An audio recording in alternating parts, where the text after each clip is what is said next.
At 1:40-1 am, on November 20-5th, 1940-3, the night over the Solomon Islands was as thick as ink, with an unprecedented destruction approaching. There was no moonlight on the sea, and heavy clouds shrouded everything in pitch darkness, with only the sound of waves slapping against the hull echoing in the night wind. The radar operator aboard the USS Dyson stared at the green glow on his screen when suddenly 5 blips appeared 11 miles to the east. They were 5 Japanese warships, steaming west at a steady pace, completely unaware of the American presence. In the next 2 hours, 640-7 Japanese sailors would perish, while the American side suffered 0 casualties. 3 Japanese destroyers sunk, 1 damaged, and not a single American ship hit, not a single American sailor harmed. The torpedoes the Japanese fired in desperation could only explode uselessly in the wicks the American destroyers had already passed through. Naval historian Samuel Eliot Morison later called this battle an almost perfect action, the last surface battle of the Solomon Islands campaign. But this perfection did not fall from the sky, for its seeds were planted 14 months earlier on an even darker night. In the early hours of August 9, 1940-2, off Savo Island, 4 Allied cruisers were sent to the bottom in 40 minutes. The USS Quincy, hit by Japanese gunfire and torpedoes, sank into Iron Bottom Sound in just 7 minutes with 500 crewmen aboard. Those sailors did not even have time to don life jackets before being pulled into the vortex as the ship went down. The Vincennes capsized in 30-2 minutes, her fires illuminating half the sky, and the Astoria burned through the entire night before finally sinking at dawn. That night, 1,070-7 Allied sailors perished, while the Japanese fleet sailed away unscathed, disappearing into the same darkness from which they had come. The surviving officers stood on their scorched bridges, looking at the debris and oil slicks floating on the water, and began asking a suffocating question. Why did the United States Navy keep losing night battles, and why could an enemy in darkness operate with a confidence others would only dare show in daylight? The answer lay not in courage nor in seamanship, for Japanese sailors were not inherently better fighters than Americans.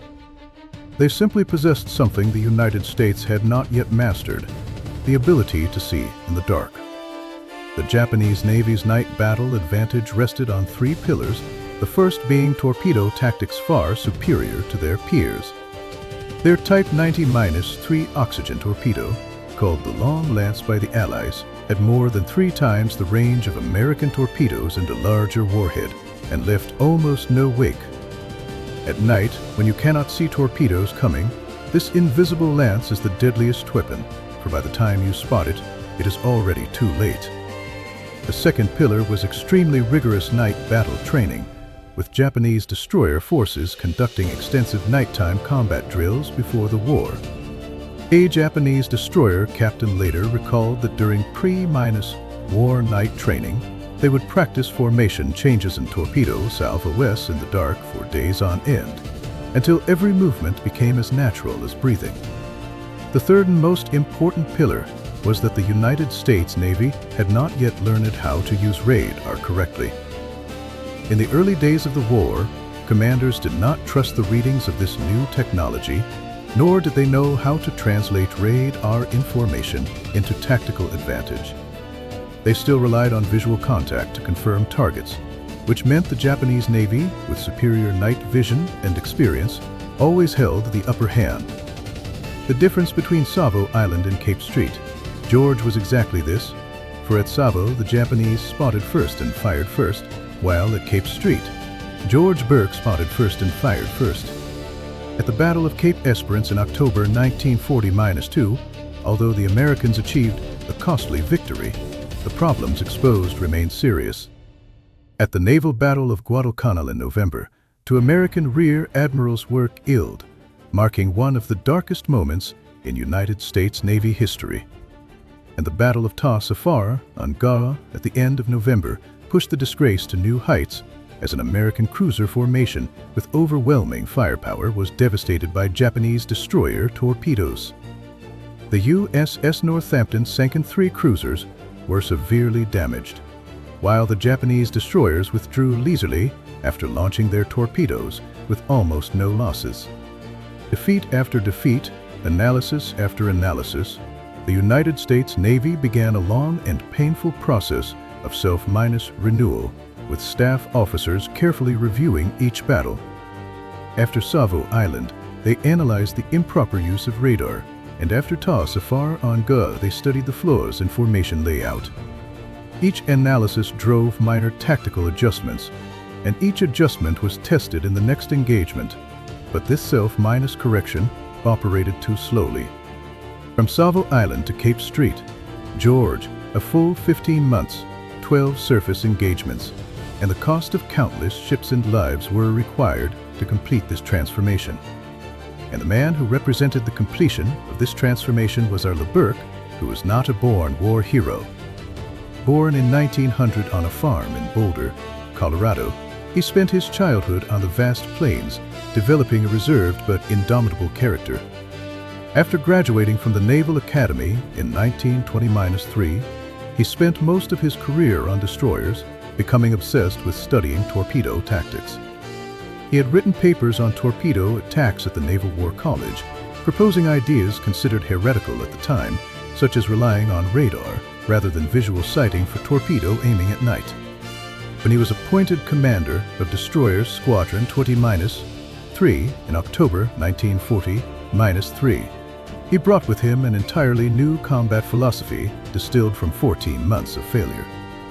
Burke's tactical core can be summarized in one sentence: use radar to approach, fire before being detected, and convert information advantage into asymmetric lethality.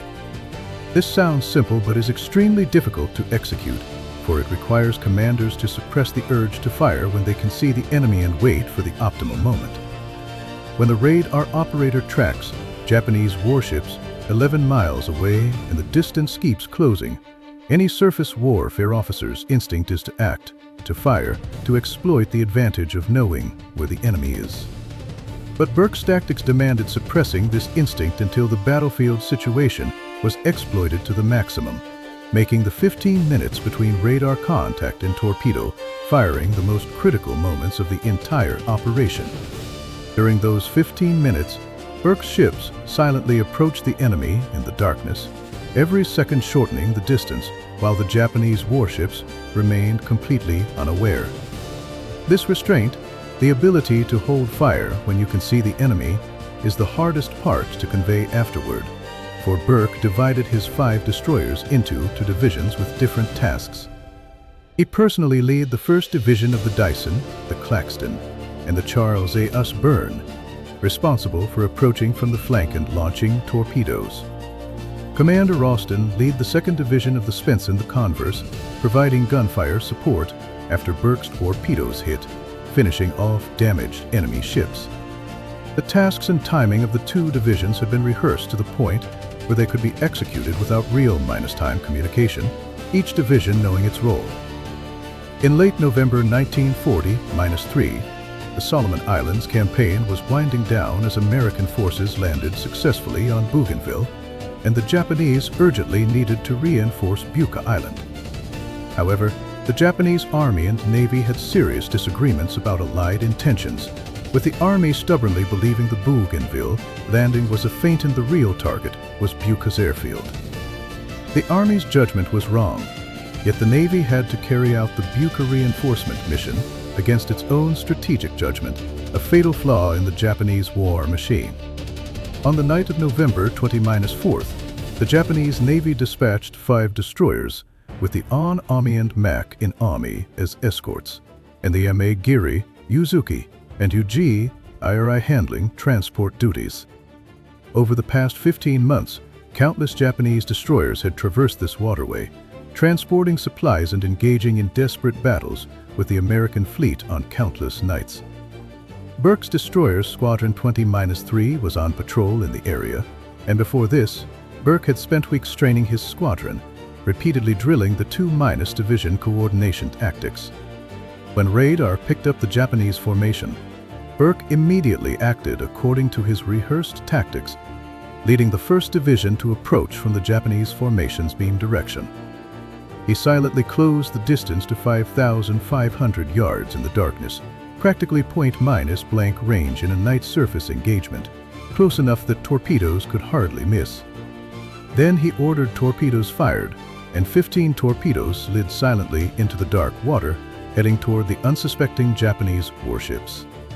The wait between firing and impact was perhaps even longer for Burke and his captains than the 15 minutes of approach, as the torpedoes traveled at 40-5 knots toward their targets. Everything hung in the balance as the torpedoes ran, but the answer came quickly when the Army was hit first, nearly broken in half by the torpedo's impact. It sank so fast that the crew had no time to organize a band on ship, for there was no alarm, no interval, no buffer between being hit and sinking. The ship was on the surface, and then it was not, and the men inside disappeared with it into the dark sea, for those capable Japanese sailors worked ill before they could employ their skills. The Mac-in Army was hit by a torpedo shortly after, severely damaged and dead in the water, while the Japanese warships instinctively fired torpedoes in retaliation. But these torpedoes only exploded in the wakes. The American destroyers had already passed through, for they had no idea where the enemy was and could only fire blindly in the general direction. After Burke's first torpedo salvo destroyed the core of the Japanese formation, Austin's 2nd Division joined the battle as planned, pouring gunfire into the paralyzed Mac-in Army. The Amagiri and the Uzuki fled into the darkness and the chaos, while Burke chose not to pursue the fleeing transport ships, but instead concentrated on hunting the UGIRI. This decision reflected Burke's calm tactical judgment, for rather than dispersing forces to pursue multiple targets, it was better to concentrate superior strength to ensure the destruction of one. The UGIRI's crew put up a stubborn resistance, for they had been in combat long enough to understand what was happening and fought desperately to survive. Their torpedoes, all missed in their gunfire, failed to find its mark, while Burke's ships maintained radar lock throughout the pursuit, delivering precise fire with each salvo.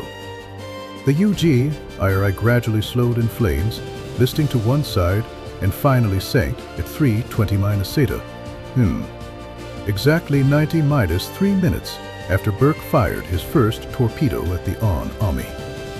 From the first torpedo entering the water to the last Japanese ship sinking, the entire battle lasted less than an hour and a half, yet it forever changed the course of the Pacific War. The cleanliness of this battle was astonishing, for 5 American destroyers fired all their quantities of shells, yet not one was hit and not one crewman was harmed. When Burke's fleet returned to port on Thanksgiving Day, there were no triumphal bugles or cheering crowds, only exhausted crewmen silently securing their equipment and counting ammunition. Chaplin was waiting on the pier, and the crew offered thanks, for this Thanksgiving had an entirely different meaning, not because of victory but because of return. Everyone who went out came back, which was unprecedented in 15 months of bloody fighting in the Solomon Islands. But behind this perfect operation lay a deeper irony. The mission the Japanese fleet was executing had no strategic value whatsoever, for Buka Island's airfield was already inoperable and would not be repaired. The 920 soldiers transported that night were assigned to a garrison that could not influence the war, and they would spend the remaining years in isolation. The 700 aviation personnel evacuated from an already abandoned base returned to Rabaul, only to find Rabaul itself soon surrounded and ultimately bypassed by MacArthur's advance. The entire operation, the lost warships and fallen sailors, all served a Japanese Army misjudgment of Allied intentions that was never corrected. Burke's perfect action and Japan's imperfect plan intersected at one crucial point, for before the first torpedo was loaded, the outcome was already sealed. The Battle of Cape Street, George proved not merely the improvement of American destroyer tactics, but that this improvement had eliminated the specific advantages Japanese surface forces had enjoyed for 14 months. Japan's night combat advantage rested on 3 factors: superior torpedo tactics, the long lance's extreme range and massive warhead, and the darkness that rendered American raid are less effective than it should have been. Burke's tactics eliminated the third factor, for darkness no longer sheltered the Japanese Navy, and once darkness was no longer an obstacle, the long lance's superior range became less important. Because Burke was firing from within the long lance's range, Japan's torpedo tactics also became less important, since Japanese warships never had the chance to apply them before their ships sank. The Solomon Islands campaign, from the American perspective, was a long learning process, learning how to fight a war the Navy had not adequately prepared for, particularly night surface combat. Burke represented the completion of this learning, but he did not accomplish it alone, for Commander Musburger had already demonstrated the correct tactics at Vela Gulf in August. The radar technology that made this approach possible was the result of years of pre-war development by engineers, and the analyses of Savo Island and Tassafaronga were the product of months of staff work. Burke synthesized all of this, training his squadron to execute with the precision the tactics required, and was in the right place when the Japanese gave him an opponent under perfect conditions. After the Battle of Cape Street, Japan no longer sent surface ships through the slot, as American air superiority and new destroyer tactics made the Tokyo Express operationally unsustainable. The garrison forces that had been maintained at such cost throughout 1940-2 and 1940-3 were abandoned to their fate, and the fleet that had sunk for cruisers at Savo Island could no longer challenge anyone in these waters. Arleigh Burke's subsequent career was built on the capabilities he demonstrated in the Solomon Islands, and by the end of the war he was already a rear admiral. In August 1950-5, President Eisenhower appointed him Chief of Naval Operations, the highest military officer in the United States Navy, jumping over 90 to officers senior and junior to him. Burke served as CNO for 6 years, the longest serving Chief of Naval Operations of the 20th century, leaving a profound impact on the Navy's structure and doctrine throughout the Cold War. In 1970-8, the Navy began designing a new class of guided missile destroyers named after Burke, with the lead ship commissioned in 1990-1. Currently, more than 70 ships of this class are in service, making it the most numerous destroyer class in the American fleet and one of the most powerful surface combatants in the world. They carry the name of that officer who, on a certain morning in November 1940-3, in the darkness of the Solomon Sea, closed to 5,500 yards before firing. The 640-7 Japanese sailors counted among the dead were in the wrong place at the wrong time aboard the wrong ships, no different from the sailors in every destroyer action of the Solomon Islands campaign. When the Army sank, no one aboard survived except those who happened to be on deck or near hatches at the moment of the torpedo hit, for there was no time to organize a band on ship. The UGIRI's 270-9 survivors were later rescued by a submarine, and a few others were saved from the MAC in Army, for they were the ones who happened to be in positions where they could reach the surface. And that different thing, 11 miles to the west, traveling at 30-1 knots, radar blazing, they never saw us. And the starting point of all this was an even darker night 14 months earlier, Savo Island. The ground fighting in the Solomon Islands did not end at Cape Street. George for the battle on Bougainville continued until 1940-5, with Japanese forces fighting in isolation long after the strategic situation had been decided. The institutional changes Burke promoted as Chief of Naval Operations reflected the same analytical approach as the 2- division torpedo and gunfire coordination he had instilled in his squadron in October 1940-3. The Arleigh Burke - class destroyers are equipped with the Aegis Combat System, Standard missiles, and Tomahawk cruise missiles, technologies unimaginable to the Burke of 1940-3. Yet they share the same doctrine as the Dyson, the Claxton, and the Charles A. Byrne. Approach using sensors, strike before being detected, and exploit information asymmetry to convert symmetric engagements into asymmetric ones, for the specific weapons have changed, but the principle has never changed. The USS Cape Street, George, a Ticonderoga-class guided missile cruiser, was commissioned in 1990-3, directly named after this battle, and served until decommissioned in 2020-3, exactly 80 years after the battle that gave it its name. From failure to perfection, this road took a full 15 months, from the burning waters of Savo Island to the flawless execution at Cape Street, George, where every sailor who went out came back. If you want more hardcore breakdowns of history's most devastating naval battles and the commanders who shaped them, smash that like button and subscribe to the channel. I am your Naval History Observer, and I will see you on the next battlefield where the tides of war were forever changed.